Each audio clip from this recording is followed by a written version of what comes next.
양변기를 스스로 셀프로 교환하는 방법을 자세하게 이렇게 설명을 한번 드리도록 하겠습니다.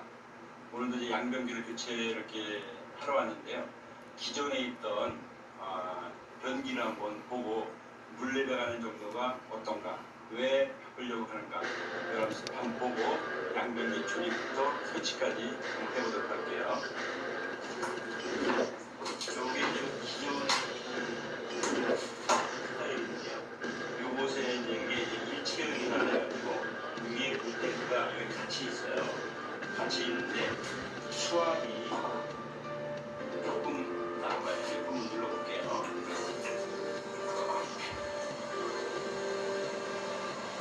이렇게 물이 완만하게 들어가고, 이게 이제 아메리칸 유럽 스타일이라고, 그 동양인하고 유럽 사람하고 이 농도가 틀려요. 농도가 틀려서 유럽, 아메리카, 미국 사람들은 이런 정도에도 물이 천천히 내려가도 문제가 없는데, 한국 사람들은 동양 사람은 이 불기가 딱딱해가지고 이렇게 잘 안 내려가요. 그래서 집 주인들이 답답해가지고 교환을 하는 거 같아요. 자, 보세요. 정확하게 여기 했다가 내려가긴 내려가는데, 근데 이건 장점이 있어요. 물소리가 별로 안 나요. 물이 안 돼. 이제 스피스라든가 동양 사람들은 물소리가 왕 나고, 요거는 짠하게 흘러갑니다. 여기 변기를 박스에서 분리해 놨거든요. 보면 이거 투피스라 그러는데, 요것이 이제 물탱크가 되겠고요. 물탱크 화면에 제가 앉는 부분, 그다음에 뚜껑과 요 외부 이제 수전이 요거를 교환할 때는 요걸 해도 되고 안 해도 되는데, 그 앵글 밸브, 간붙이 앵글 밸브, 그다음에 하수관하고 만나는 요 정심. 그다음에 간단히 설명드리면은, 요것이 이제 그 변기 하부에 들러붙고, 여기 이렇게 돼갖고 변기하고 밀착을 해서 냄새라든가 이게 안 나게 돼 있어요. 그다음에 요 파이프에 PVC 파이프가 돼 있는데, 그것이 요 모링하고 딱 맞춰갖고 또 밀폐가 돼갖고 냄새가 안 나고요. 그 정심. 그다음에 여기 이제 이 물탱크 내부에 들어가는 부속류입니다. 이 부속류부터 먼저 조립을 하겠습니다. 여기 가장 좀 복잡합니다. 먼저 중앙에 불탑이라고 이렇게 이걸 다음으로 들어놓고요.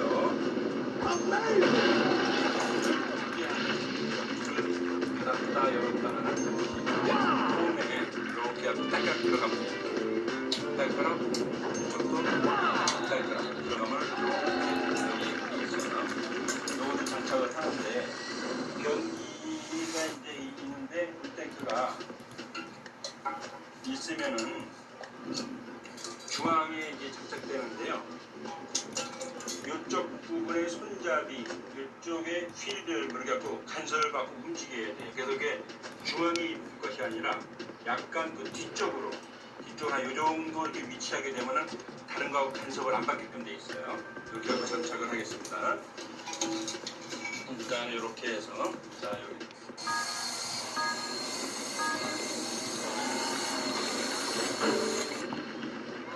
봉지 뜯으면은 4개가 나오는데, 4개 중에 첫 번째 링인데, 링이 거칠거칠한 부분, 이렇게 반질반질한 부분이, 나사가 이렇게 미끄러지라고 해서 바깥으로 옮겨줬습니다. 바깥 안으로 끼고요. 나사를 잠가줍니다.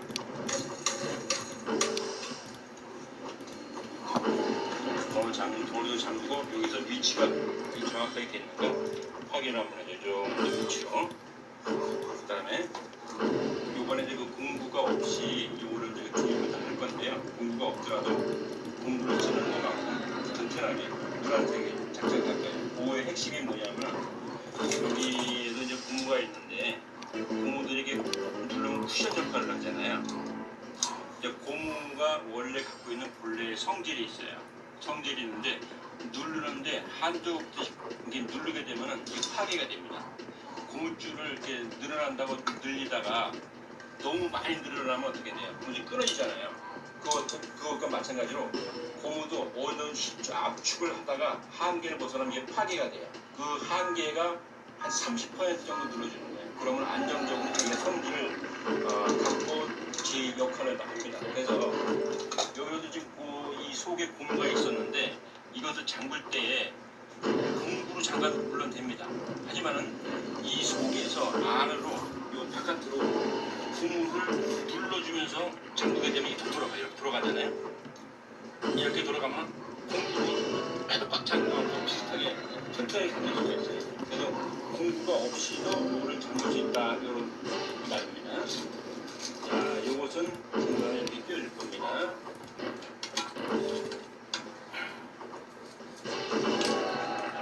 해주고요.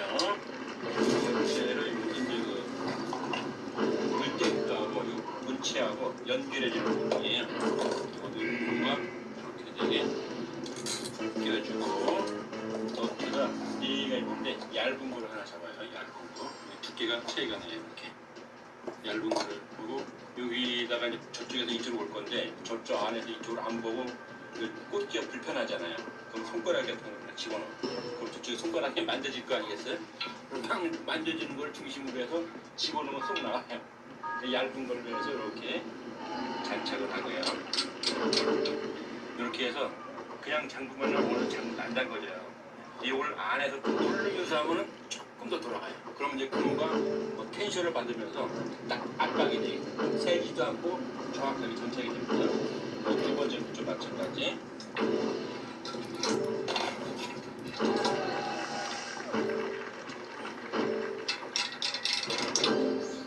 근데 어느 정도는 속에서 누르면서 잠궈버립니다.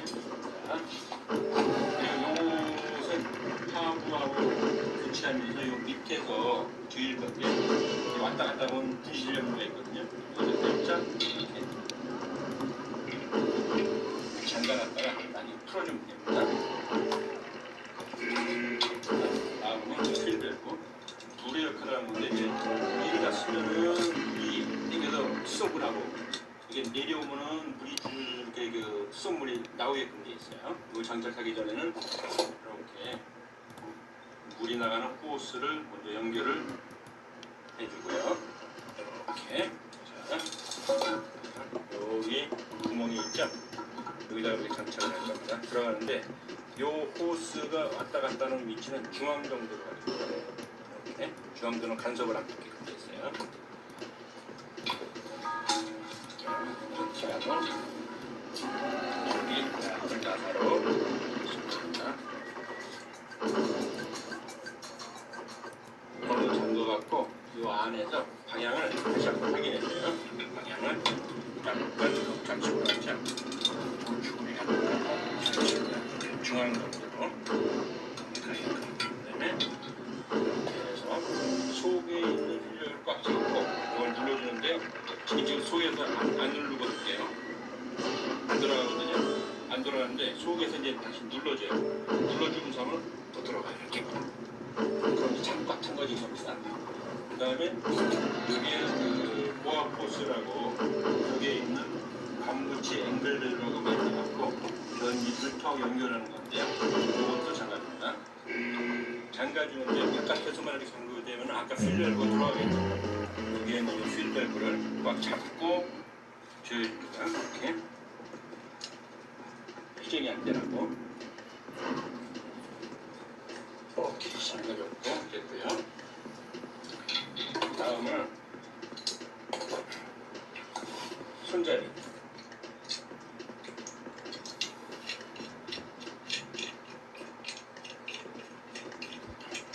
이걸 풀면은 이렇게 그 상황에 따라서 선택하시라고 두 가지가 있어요. 두 가지 중에 한 가지는 버려도 됩니다. 손잡이도 위아래가 있어요. 이렇게 폼이 있는 부분이 밑 하단, 예쁜 부분이 상단. 상단이 위로 와이크 장착을 하고요.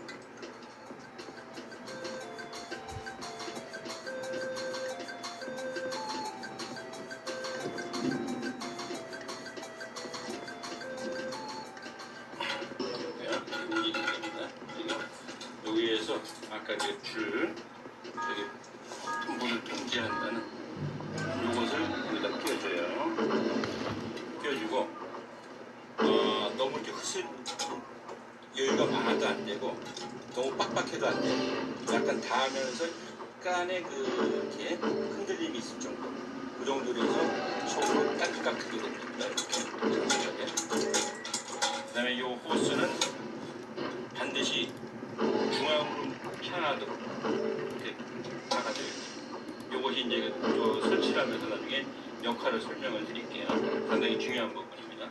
이렇게 하게 되면은 요 물탱크 안에 있는 조립은 이제 끝나고 요 안에 변기에 그 옛날 같은 경우는 하부가 홈이 있어갖고 여기서 이제 장착을 하면 되는데 요거 같이 이렇게 치마형으로 바깥에 그 물을 잠글 수 있는 공간이 없어요. 그래서 장착을 먼저 해주고 갖고 들어가서 장착을 해줘야 됩니다.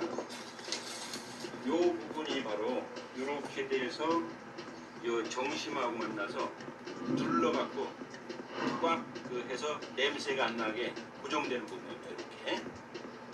이렇게 그리고 아까도 말씀드렸지만 이 부분이 이제 그 관하고 만나서 패킹 역할을 하는 이것이겠습니다. 이 두 가지는 반드시 장착을 잘 해줘야 됩니다. 이걸 이렇게 하고요. 기타처럼 된 데를 끼워서 몇 푼 돌아가게끔 돼 있어요. 이렇게 반 이렇게 깎아진 부분이 있고 뭐 있는데 좁은 쪽으로 갖다가 대고 이렇게 하면 퓨전이 안 되게끔 돼 있어요. 이렇게 한 상태에서 이거 장착을 할 겁니다. 자, 이렇게 해서 구멍이 있잖아요. 이렇게 장착을 해야 됩니다.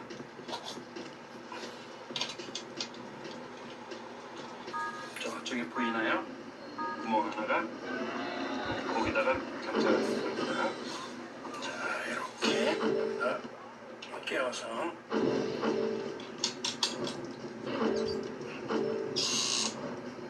이 정도로 조여주고요. 뚜껑을 껴줍니다. 이렇게 이러면 이 하부도 조립 준비가 다 끝났습니다. 그리고 뚜껑 조립하는 걸 한번 보여드릴게요. 뚜껑을 조립하는데 저희가 보면은 옆에서 이렇게 잠글 수가 있었는데 이것도 커버가 되어 있기 때문에 옆에 잠그기가 힘들어요. 장착을 하면은 뒤에 손도 안 들어가기 때문에 그래서 장착을 하는데 먼저 장착을 해도 되고 아니면 요새는 이제 그 쉽게 하기 위해서 뒤에서 안 하고 위에서 볼트만 잠가서 체결할 수 있는 이런 세트가 나와 있어요. 어떻게 원리가 뭐냐면은 요게 이제 그 볼트를 조이게 되면은 이게 뒤로 이렇게 물러나요. 이렇게 당겨져. 그게 벌어지니까 이 벌어지는 힘에 의해서 딱 잠길 수 있도록 이렇게 됩니다. 자, 한번 당겨 볼까요? 이렇게 벌어나죠. 이렇게 벌어지면서 잠그는 거예요. 그래서 위에서 스크류만 돌려주면은 장착이 되게끔 돼 있어요. 요거를 이제 장착할 때는 사인 펜 하나를 준비하면 좋아요. 이렇게 위치를 하고 좌우 앞면 이렇게 맞춰주고요. 앞면하고 좌우를 맞춰주고 어느 정도만 이렇게 맞았잖아요. 그러면은 여기다가 이제 표시를 해줘요. 위치가 어딘지 위에 옆에 이렇게 조금만 표시해주면 돼요. 이렇게 하고 이걸 뺄 겁니다.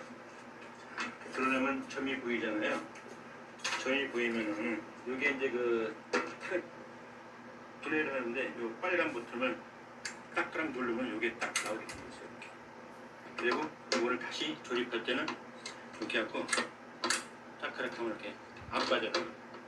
분해할 때는 눌러서 빼고 그래서 여기다가 이렇게 되는데 요것만 먼저 장착을 해주면은 이렇게 이제 그 아까 볼펜을 찍었던 부분을 유사하게 맞출 수가 있잖아요.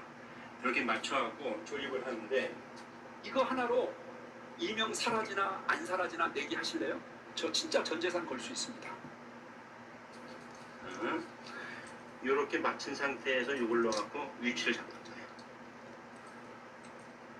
이렇게 그럼 다시 한번 이렇게 보이고 살짝 보이고 이 정도 되면은 장착을 해도 위치가 잘 맞을 거예요.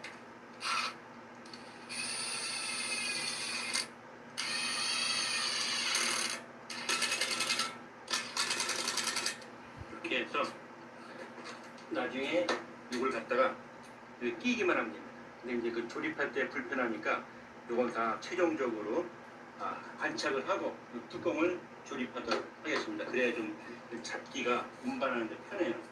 요 물탱크도 이 직금 장착을 하면은 좋은데 이게 지금 여기 무게가 많이 나가요. 이 하부의 이 치마 이 부분에도 증가가 돼가지고 전에 거보다 굉장히 무거워, 들기가 힘들어.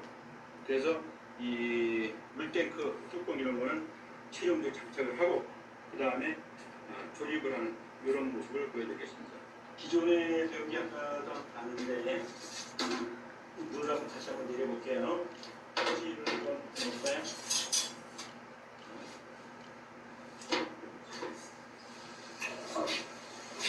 상당히 좀 완만한 거지. 되게 이제 조용한 게 특징이고 장점이에요. 근데 아주 너무 천천히 들어가니까 좀 힘들어요. 자, 변기를 요거 이제 그 해치를 하려고 해요. 해치를 하는 데는 먼저 여기 칸무치 앵글밸브라고 있는데 이건 상관이니까 여기를 꽉 잠가주고 이 안에 물을 버려요.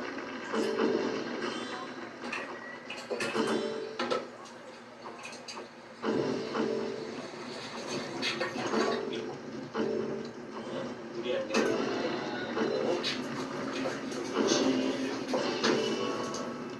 여기서 그냥 나사를 연결돼 있죠. 이걸 틀어줍니다.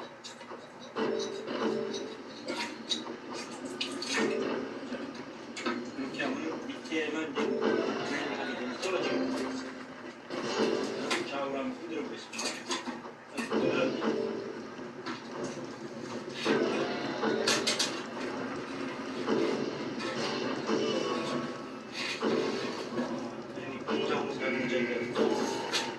펜싱이 없고요. 정식이 아니라 그러니까 여기서부터 변기의 중심까지가 300mm인데 300mm가 안 될 때는 이렇게 그 펜싱을 씁니다. 그러니까 정심을 했는데 좀 바꿔갖고 해야 되겠어요. 이렇게 해갖고 불을 하면서 여기 나오는 것은 지금 물을 옆으로 한번 딱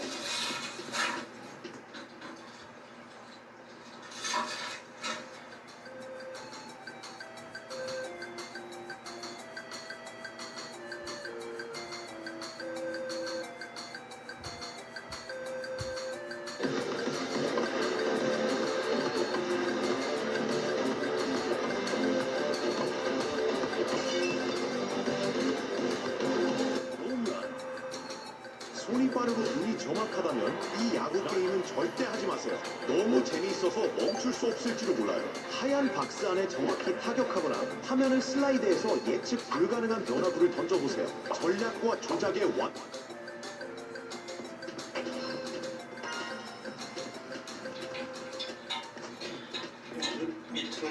밑으로 눌러주면서 상급이 되면 중앙에 있는 공과 나머지가 거기에 접지 신속하게 잘 잠기고 튼튼하고요.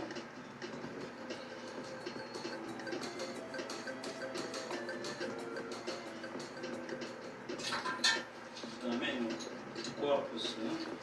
코아포스를 잡을 때는 이걸 오른쪽으로 들거든요. 이렇게 여기 호스가 이제 틀어질 수가 있어요. 미리 반대로 좀 이렇게 틀어갖고 조이게 되면은 그 틀어지면 번지할 수가 있어요. 그래갖고 손이 치러지면서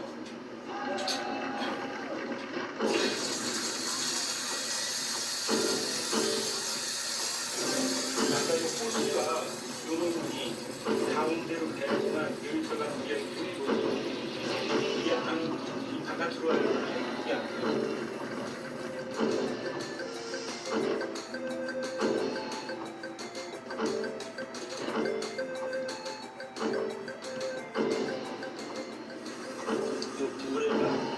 쓰는데 간절히 받으면 약간 들어질 때가 있어요. 물이 그리고 잘 조금 조절해주고 물 이 정도 보이면 적절할 것 같아요.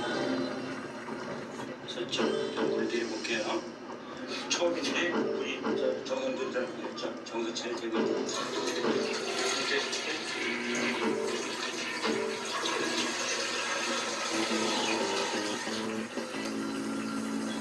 참 정상대로 잘 되고 있습니다. 자,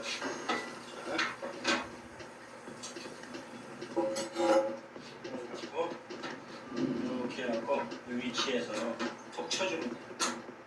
자, 앞에 마지막 하는데 이게 대포형이라고 그러면은 천천히 낮춰.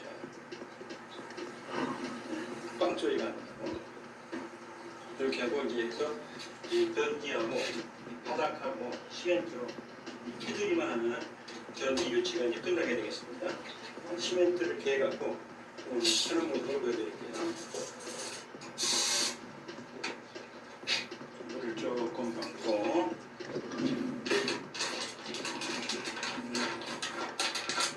시멘트인데 항균이라든지 약간 돼 있어요.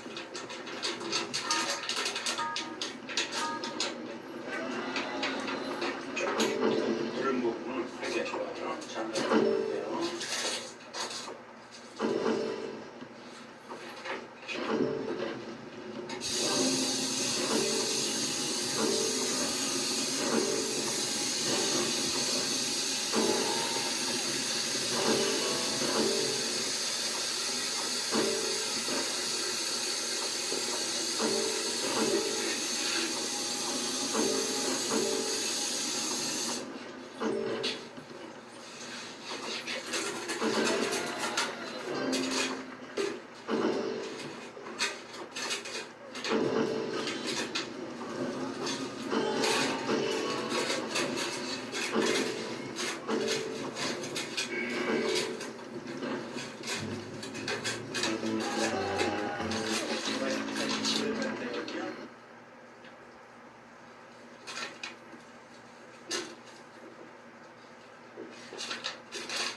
밀가루 반 밀가루 이렇게 했는데 해갖고 손에 이렇게 묻은 게 반대로 크게 이렇게 하고 이렇게 손에 안 묻을 정도로 질기를 합니다.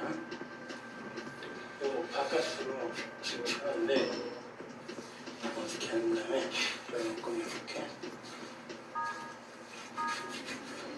그 다음에 끝에부터 손으로 눌러주면서 속으로 들어가게 하면서 눌러주면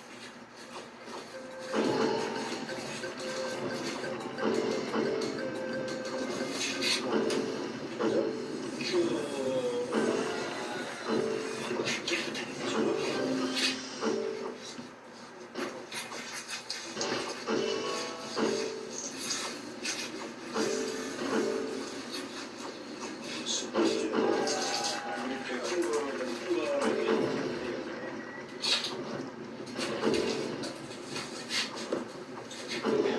되죠.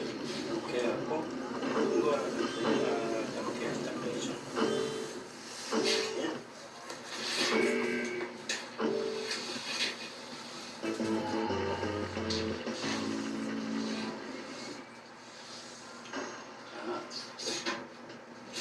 여기를 갖다가 수소에다 연결을 했고요. 뚜껑을 했고 불탱크 연결을 했고 물이 이제 아까 가기 전하고 내려가는 거 보실까요?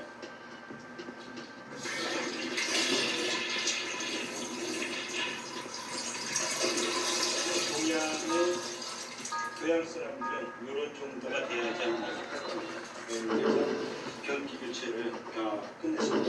테두리 깨끗하게 닦고 변기 물을 좀 세팅했고요. 자, 이렇게 하고 사용은 한 하루 정도 있다가 사용하면 좋습니다. 시멘트가 굳을 때까지. 자, 이 변기 스스로 공부 없이 교체하는 걸 마치도록 하겠습니다. 감사합니다.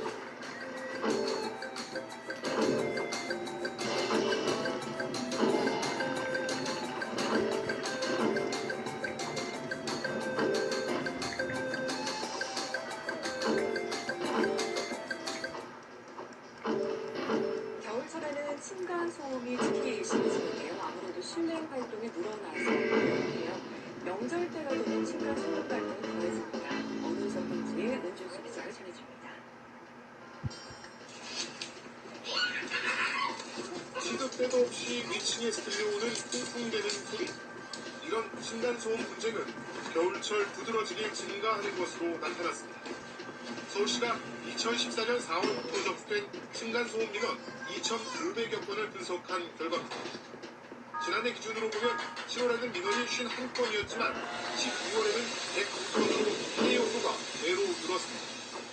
층간소음 원인은 뛰거나 덮는 소리가 절반 이상으로 가장 많았고 망치질과 가구 끌기, 반려동물 짖는 소리 등이 귀를 이었습니다. 피해를 호소한 세대는 아래층이 70% 가까이를 기록해 압도적으로 많았습니다. 위층이 민원을 제기한 경우도 25% 가까이 나타나는데 우퍼 스피커 설치 등 아래층이 보복 소음으로 고통을 겪고 있는 것으로 조사됐습니다. 서울시는 설 연휴 가족들이 모일 경우 층간소음 분쟁이 심해질 수 있다며 주의를 당부했습니다. 특히 가족 모임이 있으면 미리 이웃에게 알려 양해를 구할 것을 제안했습니다. 이와 함께 층간소음 갈등이 일어났을 때 이웃에 직접 항의하기보다는 관리사무소 등 제3자의 중재를 요청해야 한다고 서울시는 강조했습니다. KBS 뉴스 우조였습니다.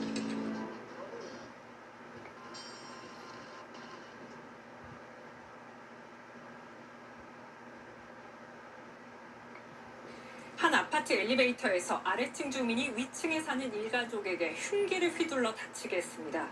평소 층간소음 문제로 다툼이 있었다고 합니다. 장혁수 기자입니다. 경찰이 아파트를 빠져나가는 차량을 멈춰 세웁니다. 운전자를 확인하고 나서야 차량을 통과시킵니다. 오늘 오전 7시 25분쯤 이 아파트에서 30대 남성이 자신의 집 위층에 사는 일가족에게 흉기를 휘둘렀습니다. 아파트 벽에는 여전히 가해 남성이 흉기를 휘두른 흔적이 남아있습니다. 위층에 살던 40대 부부가 수련회에 가는 초등학생 딸을 배웅하기 위해 함께 엘리베이터를 타고 내려오던 길이었는데 가해 남성이 아래층에서 기다렸다 범행을 저지른 것으로 파악됐습니다. 일가족은 엘리베이터가 중간에 열린 틈을 타 이웃 세대로 피신해 목숨을 건졌지만 3명 모두 부상을 입고 병원으로 옮겨졌습니다. 저희가 갔을 때는 1층에서 봤고요. 가족도 전부 7층에서 엘리베이터 내린 거 맞아요. 경찰은 범행 50분 만에 가해 남성의 집 현관문을 강제 개방하고 들어갔는데 남성은 이미 숨져 있었습니다. 가해 남성은 위층과 층간소음 문제로 갈등을 빚어온 것으로 알려졌습니다.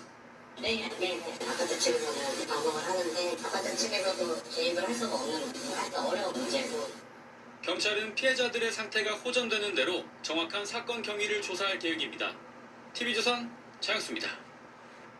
아무리 양치하고 각을 막혀도 몇 번만 지나면 올라오는 그 꾸리꾸리한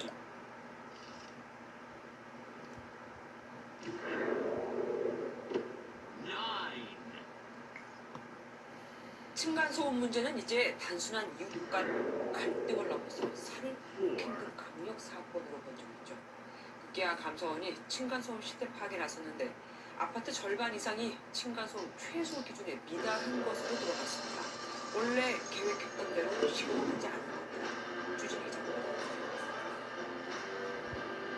늦은 밤 경비실을 찾아가 다짜고짜 70대 경비원에게 주먹을 휘두르는 한 남성.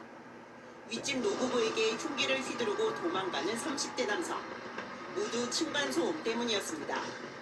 2003년 층간소음의 최소 기준도 마련하고 정부가 인정한 바닥재만 사용하도록 했지만 15년간 갈등은 끊이지 않고 있었던 겁니다. 이에 감사원이 실제 이들 정책이 잘 지켜지고 있는지 들여다봤습니다. 이 아파트를 포함해 최근 완공된 28개 아파트 191세대를 감사원이 층간소음을 한번 조사해봤습니다. 그 결과 96%가 사전에 인증받은 등급보다 더 떨어지게 나왔고 60%는 아예 최소 기준에조차 미치지 못했습니다. 결국 정부 대책들은 지난 15년간 사실상 무용지물이었던 겁니다. 정부에게 거짓 자료를 제출해 사전 인정을 받거나 아예 저품질 재료를 쓰거나 시방소와는 달리 바닥을 부실 시공하는 등 방법도 다양했습니다. 근본 원인이 사후 확인 절차에 문제 있다는 판단하에 시공 후에도 층간소음 차단 성능을 확인할 수 있는 제도 개선 방안을 마련토록 한번 아파트가 완공돼 버리면 바닥 시공 방법을 확인할 수가 없는 만큼 입주하기 전에 층간소음을 다시 한번 확인하는 방안이 필요하다는 지적입니다. MBN 뉴스 주유진입니다. 결과적으로 집에 있는 시간이 늘면서 층간소음 문제로 인한 이웃 갈등도 더 많아졌습니다. 환경단체는 층간소음의 원인으로 부실 공사를 지적하면서 문제 해결을 위한 시공사의 책임을 강조했습니다. 김예림 기자입니다. 윗집에서 들려오는 소음 때문에 2년 넘게 잠도 제대로 못 잤다는 A씨. 뭐 떨어뜨리면 깜짝 놀라서 깨지요. 그러면은 그걸로 끝나면 괜찮지. 잠이 들겠죠. 근데 계속 돌아다니는 소리, 누닥거리는 소리. 환경분쟁 조정위 조사 결과 A씨가 살고 있는 건물은 소음이 발생하기 쉬운 소재로 지어진 것으로 드러났습니다. A씨 같은 층간소음 피해 사례는 좀처럼 줄지 않고 있는데요. 지난해 층간소음 이웃사회센터에 접수된 상담 건수는 4만 2천여 건으로 전년 대비 62%나 급증했습니다. 지난 2019년 감사원에서 아파트 191세대를 대상으로 층간소음 실태조사에 나섰는데 이 중 60%가 소음 차단 최소 성능 기준에도 못 미쳤습니다. 환경단체는 층간소음의 원인은 시공 절차를 준수하지 않거나 품질 기준에 미달하는 등 부실 시공에 있다고 지적했습니다. 안건에서 발표한 것은 소음 같은 주요 원인으로 부실 시공을 적시했다. 결국 시공사가 층간소음 부실이면 피해는 국민이 본다. 이들은 시공사의 책임을 강조했습니다. 시공사에서 자기 책임을 다하고 건물이 안정된 방음을 가지고 있는 건물을 만들 때야말로 그때부터 층간소음 문제는 진짜 비로소 문제 해결이 시작된다고 저는 봅니다. 환경단체는 이날 최소 등급을 충족하지 못한 114세대의 자료 공개를 요구하는 청와대 민원을 접수했습니다. 연합뉴스TV 김예림입니다.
층간소음으로 갈등을 빚다 아래층 일가족한테 흉기를 휘두른 남성이 끝내 구속됐습니다. 그런데 이 남성은 경찰이 보는 앞에서 흉기를 휘둘렀는데 경찰은 검거는 하지 않고 오히려 현장을 이탈한 것으로 드러났습니다. 임명천 기자가 단독 취재했습니다. 그제 오후 인천시 서창동의 한 빌라에서 4층 주민 48살 이모 씨가 3층 이웃을 찾아와 소란을 피운다는 신고가 접수됐습니다. 경찰관 2명이 출동해 이 중 1명은 3층 집에서 부인 딸과 함께 머물렀고 1명은 남편과 1층에서 얘기를 나눴습니다. 그 사이 4층 이 씨가 다시 흉기를 들고 내려왔습니다. 그리고 경찰관이 현장에 있는데도 부인과 딸에게 흉기를 휘두른 것으로 추정됐습니다. 경찰관이 4층으로 올라가라 하고 분리를 한 거예요. 분리해가지고 피해자들하고 있는데 뒤에서 올라와가지고 그렇게 해버린 거죠. 그런데 3층에 있던 경찰관은 현장을 이탈해 1층으로 뛰어내려왔습니다. 놀라 뛰쳐올라온 남편이 흉기를 든 이 씨를 제압했고 그 과정에서 부상을 입은 것으로 전해졌습니다. 확 찌르니까 그 상황에서 급히 지원을 청하기 위해서 빨리 내려간 거로 지금 파악하고 있는 거죠. 현장에 출동했던 지구대 소속 경찰관 지원 요청을 하려 현장을 이탈했던 것이라는 취지로 진술한 것으로 전해졌습니다. 피해 가족은 빌라를 관리하는 LH 측에 당시 상황을 입증해줄 CCTV 공개를 요청한 것으로 전해졌습니다. 흉기를 휘두른 이 씨는 평소 층간소음 때문에 3층 이웃과 갈등을 빚어왔으며 사건 당일도 소란을 피워 경찰에 붙잡혔다가 풀려난 지 4시간 만에 범행을 저질렀습니다. 이게 지금 경찰 신고 처음에 알고 예전에도 왔었어요. 이게 한 두 달 정도 됐었어요. 그래서 처음에 밑에서 가서 경찰이 한번 와서 제가 가서 말린 적이 있었어요. 경찰은 살인미수와 특수상해 등 혐의로 이 씨를 구속한 남편. 현장에 출동한 경찰관의 대응이 적절했는지 조사에 착수했습니다. MBC 뉴스 임명찬입니다. 비비쌤, 요즘 개인 투자자들이 코스닥 층간 소음으로 윗집 이웃과 갈등을 겪고 있다는 사연이 누리꾼들의 공감을 사고 있습니다. 한 온라인 커뮤니티에는 아파트 보복성 층간 소음 도와주세요라는 제목의 글이 올라왔습니다. 올해 4월 아이들과 경기도 의정부의 한 아파트 19층으로 이사온 글쓴이는 이사 직후부터 위층인 20층 입주민으로부터 시끄럽다는 항의를 받았습니다. 글쓴이는 19층에 사는 저희 집 아이들이 뛰면 18층이 가장 피해를 봐야 하는데 오히려 아랫집 이웃과는 문제가 없다고 적었습니다.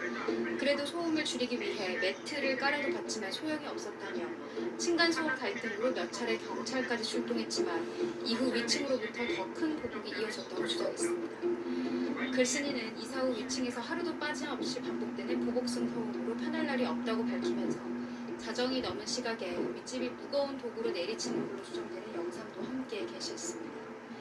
누리꾼들은 아이들이 너무 무서워할 것 같다. 고의적인 층간소음은 배상해야 한다며 글쓴이에 공감하는 반응을 보였습니다. 오늘 경찰 송치 과정에서 한 말이 공분을 샀습니다. 피해자가 원인을 제공했다며 살인을 정당화하고 30대 남성이 아파트 엘리베이터를 타고 있던 바로 위층에 사는 일가족을 향해 흉기를 휘둘렀습니다. 범행 직후 스스로 목숨을 끊었는데요. 경찰은 층간소음 갈등에서 비롯된 범행일 가능성에 무게를 두고 있습니다. 오세정 기자입니다. 아파트 공동현관 앞에 순찰차들이 출동해 있고 과학수사대원들도 분주히 오갑니다. 오늘 아침 이 아파트 16층에서 일가족 3명을 태운 엘리베이터가 15층에 도착하자 30대 남성 주민이 탔고 그 직후 일가족에게 흉기를 휘둘렀습니다. 사건이 발생한 아파트 계단입니다. 계단벽에는 손자국처럼 보이는 무늬가 남아있는데요. 흉기로 공격받고 다급히 피신하면서 생긴 혈흔으로 보입니다. 습격을 당한 40대 부부는 상처를 입었지만 생명에는 지장이 없고 부부의 딸도 찰과상을 입는 데 그쳤습니다. 이웃 주민이 문을 열어줘 피해자 가족의 피신을 보았습니다. 국정에 열어봤는데 때마침 우리 애기가 튀어나온 거야.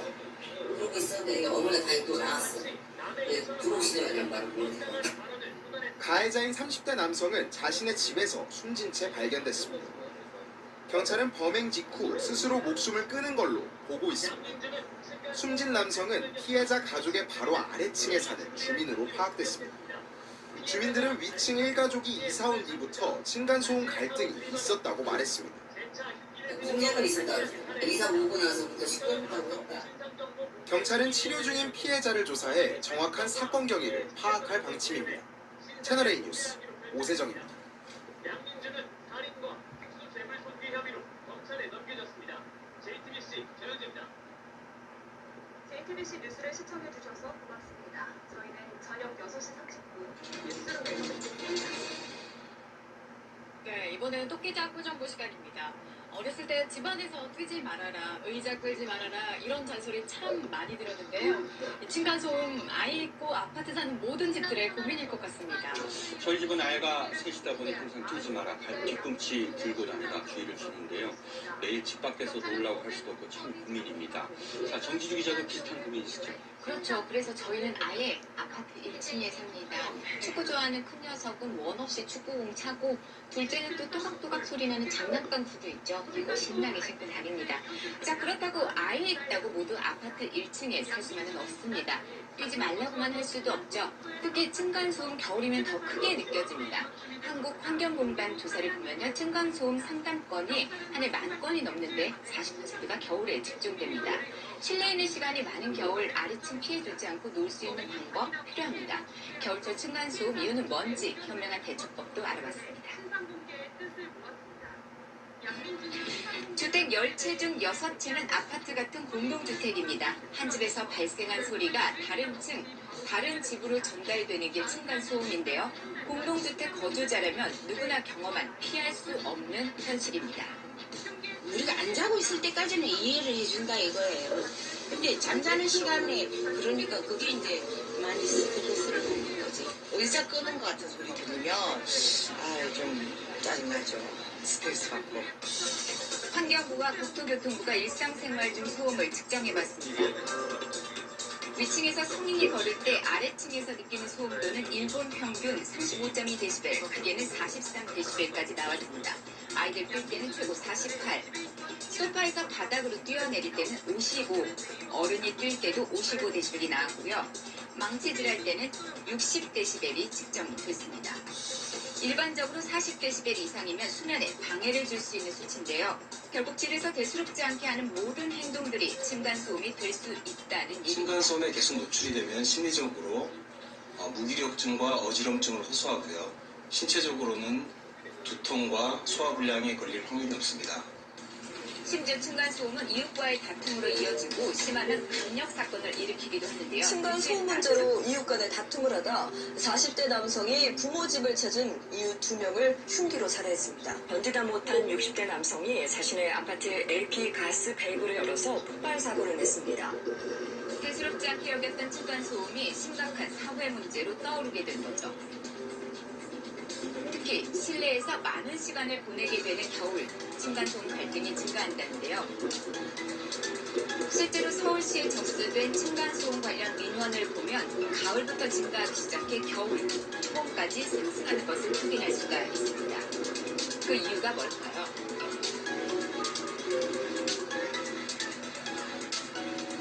화절기보다 동절기에 실내 활동이 좀 더 많아지고 추운 날씨 때문에 유리창을 닫고 실내에서 생활하고 있기 때문에 발생되는 층간소음이 그대로 아래층에 전달되면서 이에 대해서 좀 더 예민하게 반응하고 있습니다.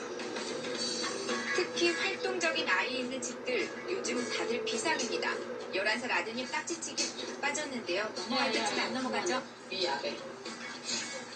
아무래도 겨울철에는 밖에 나가서 마음껏 못 노니까 집에서 이렇게 딱지치고 놀다 보면 위아래 소리가 시끄러우니까 더 민감해지는 것 같아요. 미영 씨도 층간소음에 시달렸던 경험이 있어서 더 신경이 쓰인다고 합니다.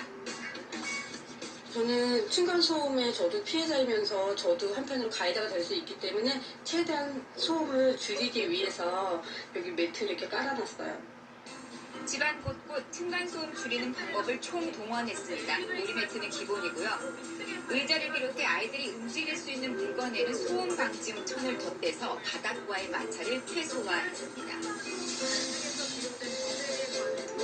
문이 쾅 닫히는 것도 소음이 될 수 있는 만큼 그것을 막는 장치도 문마다 달았고요. 화장실, 여기도 울림이 큽니다. 이건 문 보호 패드라는 건데요. 화장실 벽에 문이 쾅 부딪혀서 울리는 것을 막아줍니다. 층간소음 저감 에티켓을 준수했을 때 4에서 5데시벨의 층간소음 저감 효과를 얻을 수 있습니다. 하지만 활동적인 아이들 마냥 못하게 하는 게 속상할 때도 많습니다. 거의 아이가 피아노 치고 노는 걸 되게 좋아하는데 이 작게 해놓은 소리마저 시끄럽다고 2층에서 내려와가지고 이제 종이를 오려가지고 스피커 부분을 한 번 더 막아놨어요.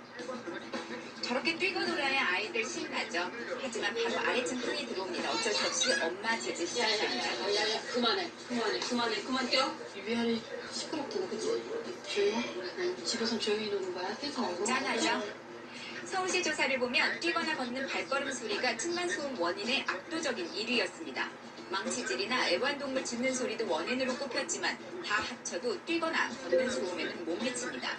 아이들 뛰는 건 마음 아프지만 막아야 하는 이유입니다. 엄마가 밑에 집에 대한 어떤 배려 때문에 그냥 하지 말라고 하려고 아이들은 어떤 욕구불만이 계속 쌓이게 되고 거절당했다는 느낌으로 위축되고 이런 것들이 반복됨으로 인해서 아이들은 또 스트레스가 쌓이고 공격성이 높아질 수 있습니다. 자, 이런 놀이 한번 제안해봅니다. 색종이로 각자 배를 만들고요. 바닥에 출발선과 도착점을 정해 표시를 하고 종이배를 입으로 불기 시작합니다. 어른들 좀 노력하셔야죠. 먼저 도착하는 사람이 이기기도 하고 더 멀리 보내기도 합니다.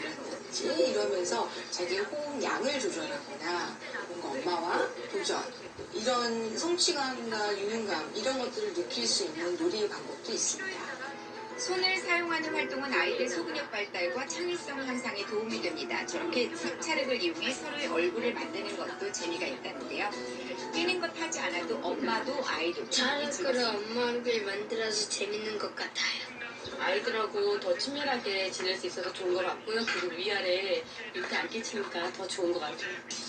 층간소음 근본적으로 없앨 수는 없습니다. 물론 엄마도 좀 더 힘이 들겠죠. 하지만 이렇게 해서라도 겨울철 슬기롭게 층간소음 대처하면 어떨까요? 하지만 차로 사무소에 돌진해 끝까지 살인을 저질렀습니다. 사고 당일 공유 오피스 그 정체를 낱낱이 파헤쳐보기 위해 찾은 곳은 강남.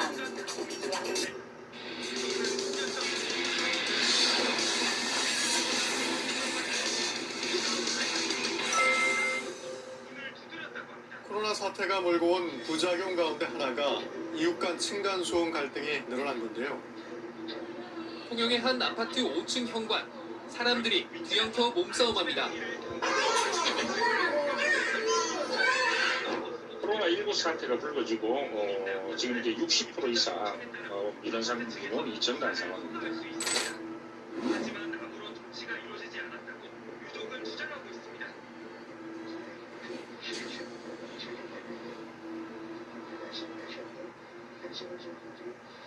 네, 사건의 눈 오늘은 최근 우리 주변에서 끊임없이 발생하는 층간소음 갈등에 대해서 배철욱 변호사와 이야기 나눠보겠습니다. 어서 오십시오.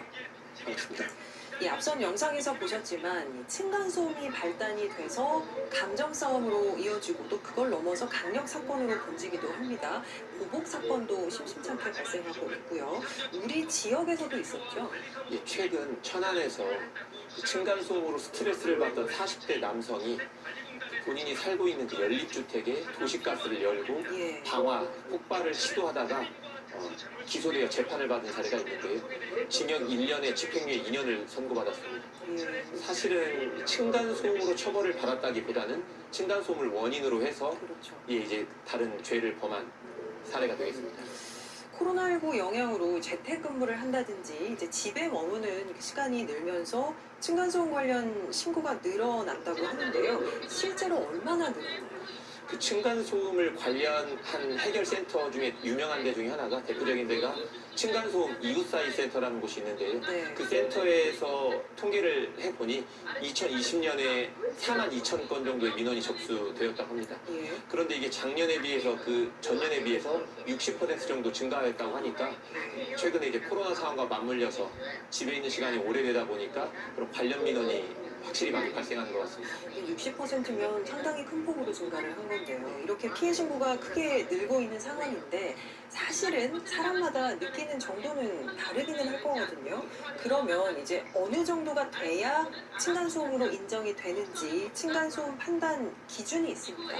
이게 사실 그 국토부와 환경부가 공동으로 2014년에 규칙을 만들었습니다. 그게 공동주택 층간소음 규칙이라는 것인데요. 여기서는 소음을 두 가지로 나누고 있습니다. 직접 충격 소음 그리고 공기 전달 소음입니다. 직접 충격 소음은 걷거나 뛰는 것이고요. 공기 전달은 TV나 음향기기 등을 통해서 나오는 소음인데요.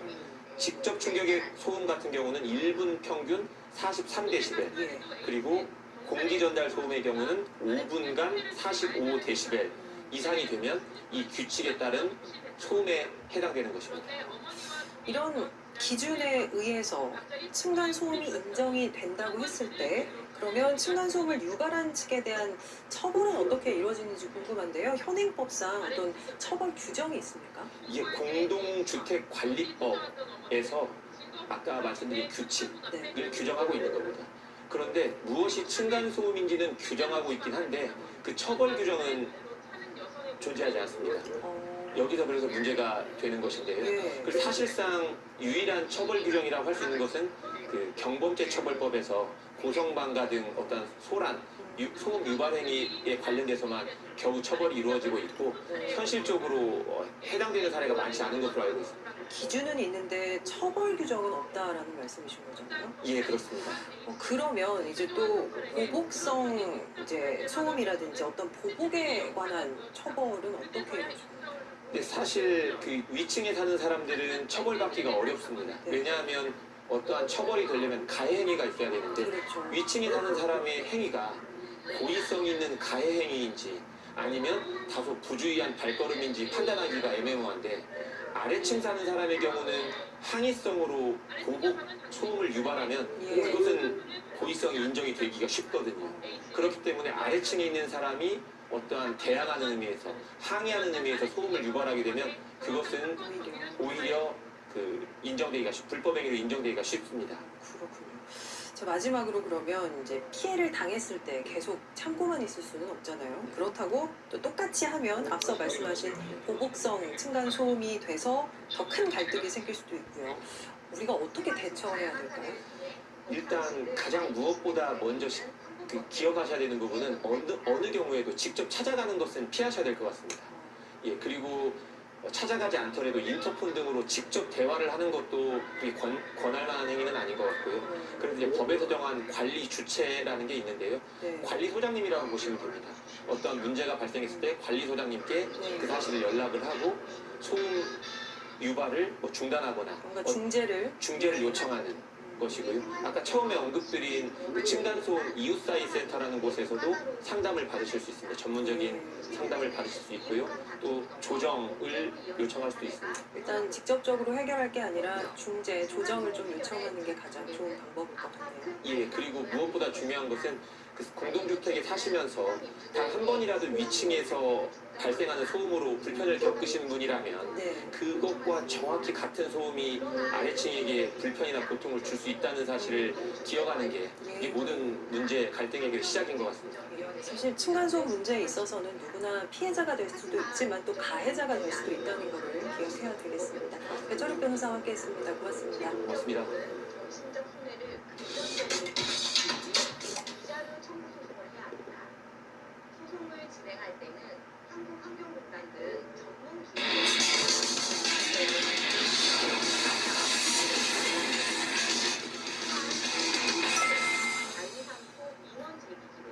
천안에서 층간소음 갈등으로 이웃을 살해한 피의자 47살 양민준의 신상이 오늘 공개되는데요.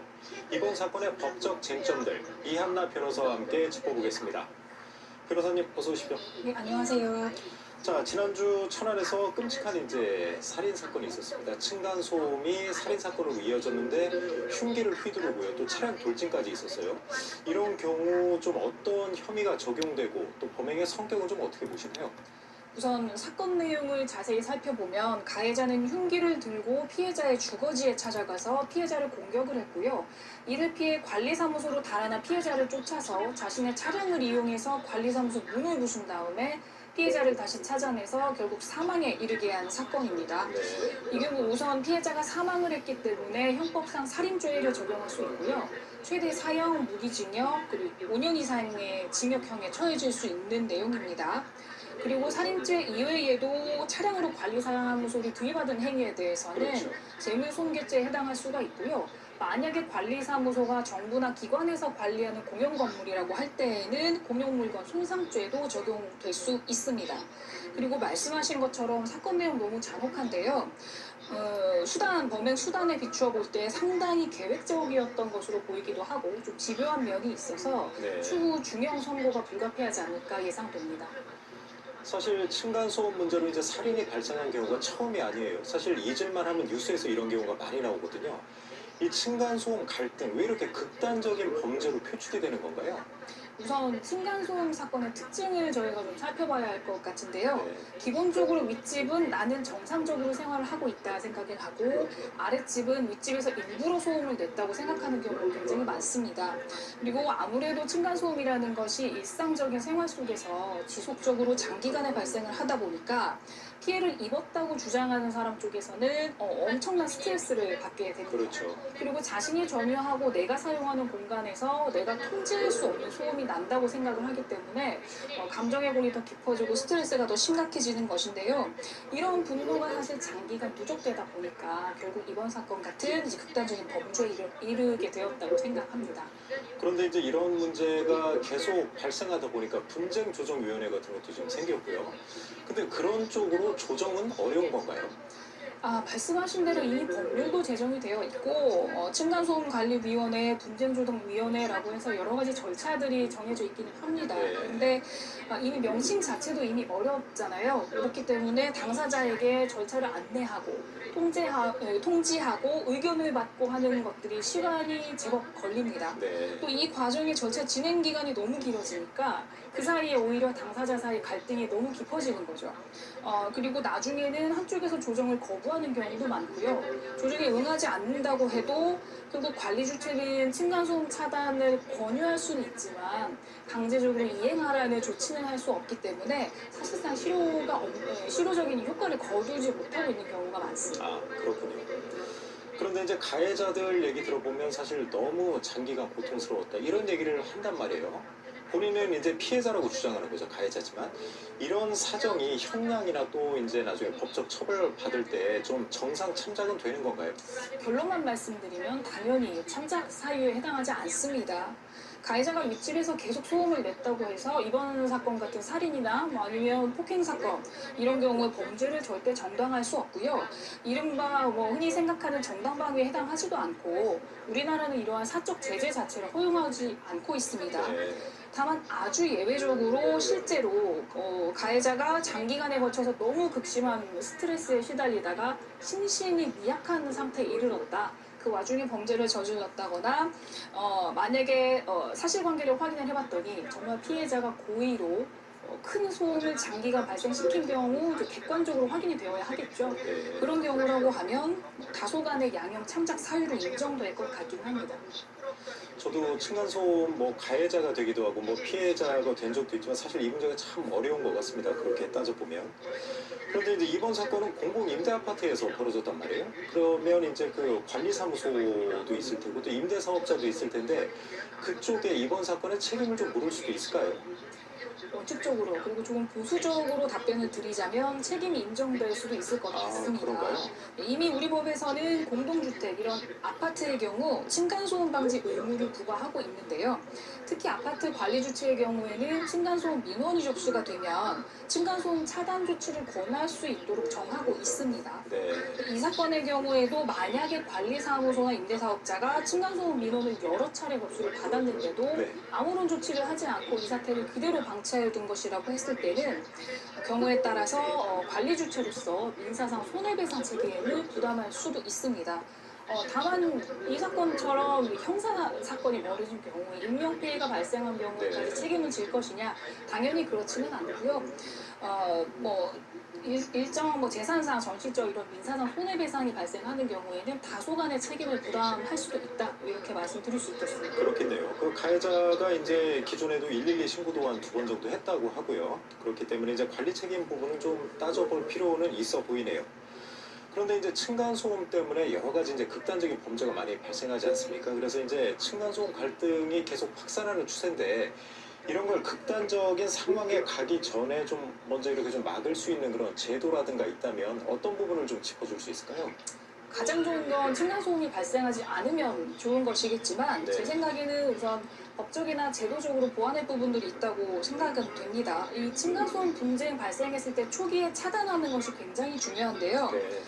현재 우리 운영하고 있는 공동주택관리법에서 분쟁 해결 절차 규정하고 있는데 아까 말씀드린 것처럼 뭐 각종 위원회 절차들이 있기는 합니다. 네네. 이 절차들이 모르시는 분들도 굉장히 많을 것이고 절차 진행에 상당한 시간이 걸리기 때문에 그 사이에 갈등이 심화되어서 이런 극단적인 범죄가 자꾸 발생을 하는 거고요. 네. 그리고 아까 말씀하신 것처럼 이미 한 2차례 정도 일일이 신고를 하는 사실이 확인이 됐습니다. 네.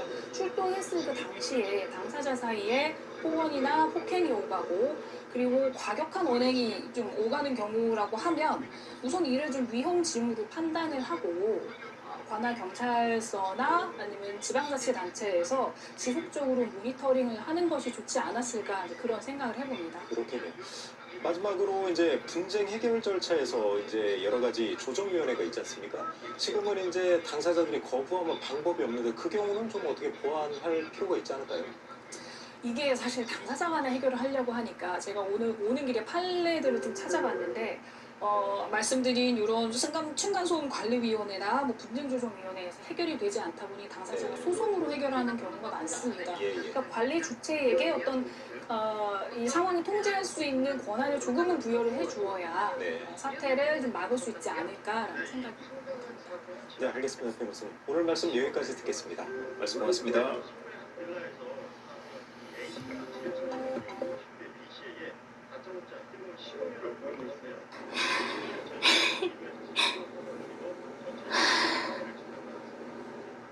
층간소음 갈등으로 추정되는 살인 사건이 발생했습니다. 전남 여수의 한 아파트에서 30대 남성이 위층에 사는 일가족에게 흉기를 휘둘러 2명이 숨지고 2명이 크게 다쳤는데요. 이 남성은 평소 위층에 사는 이웃과 층간소음 문제로 갈등을 빚어온 것으로 확인됐습니다. 김경인 기자가 취재했습니다. 전남 여수의 한 아파트입니다. 아파트 현관문 앞에 경찰 통제선이 쳐졌습니다. 바닥에는 핏자국이 흥건합니다. 사건이 발생한 건 27일 0시 반쯤.